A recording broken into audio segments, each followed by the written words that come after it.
মালদ্বীপের মাঠে ম্যাচ শেষ কিন্তু শুরু হয়েছে আরও বড় বিতর্ক।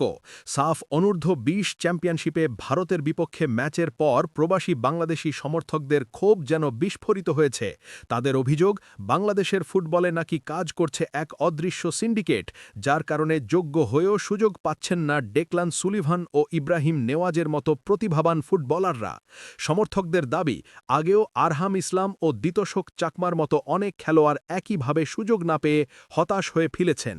ম্যাচেও নাকি সেই বৈষম্যের ইঙ্গিত দেখা গেছে। কেউ কর্নার নিতে পারেননি, ঠিকমতো পাসও পাননি, ফলে সীমিত সুযোগেই লড়তে হয়েছে সুলিভানদের। এই কারণেই ক্ষোভের তীর এখন কোচিং স্টাফ ও ম্যানেজমেন্টের দিকে। সমর্থকদের টার্গেটে আছেন বিপ্লব ভট্টাচার্য, আতিকুর রহমান মিশু ও গোলাম রব্বানী ছোটন সহ আরও কয়েকজন ফুটবল সংশ্লিষ্ট ব্যক্তি। তাদের দাবি, সেমিফাইনালে অবশ্যই একাদশে রাখতে হবে ডেকলান ও ইব্রাহিমকে, নইলে আন্দোলন আরও বড় আকার নিতে পারে। এমনকি বাফুফে ঘেরাওয়ের হুঁশিয়ারিও দিয়েছেন অনেক ভক্ত। এখন প্রশ্ন একটাই, বাংলাদেশ ফুটবলে কি সত্যিই আছে কোনো অদৃশ্য দেয়াল, নাকি সবই সমর্থকদের ক্ষোভের বহিঃপ্রকাশ?